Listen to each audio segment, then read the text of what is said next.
5 seconds. Start.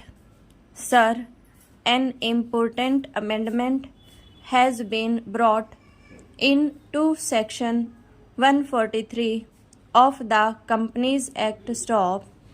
The present Act, before amendment, has made it mandatory for the auditors to report all frauds to the central government. Stop.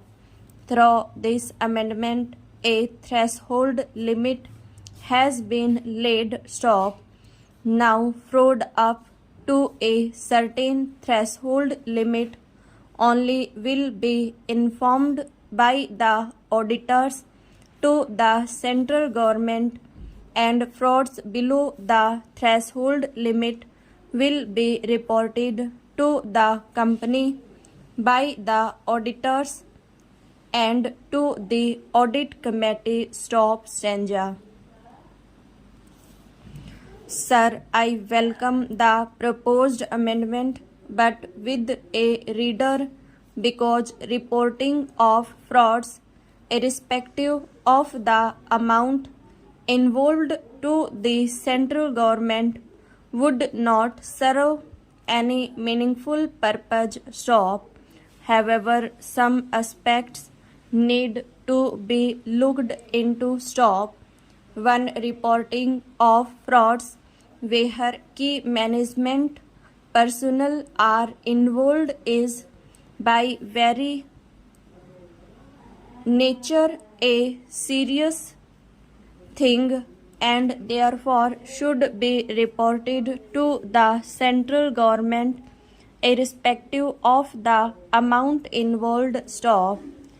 2. The objective behind the provision could not be achieved unless an effective mechanism is evolved at the central government level to deal with the information on fraud received from the auditors of various companies. Stop.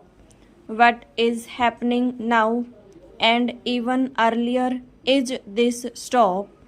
As far as audit reports and CAG comments are concerned, the central government or the concerned ministry has to go through it and file their comments and lay them before both the houses. Stop.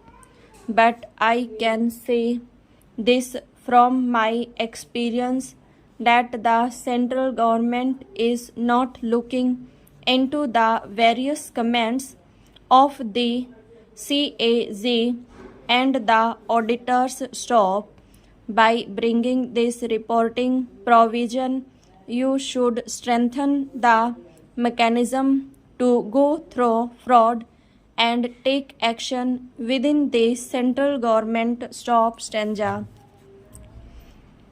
The proposed amendment should also require to disclose details of frauds reported to the government that are more serious in the board's report. Stop.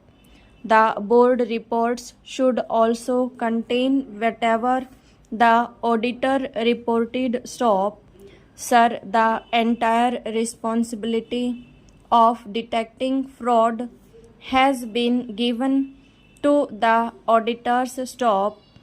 Auditing a company is not a fraud detecting job. Stop. Now, in this bill, the entire responsibility of detecting the fraud or the major responsibility of detecting the fraud has been put on the auditors. Stop. The company management should also have this responsibility and they must be liable to improve their internal control system. Stop.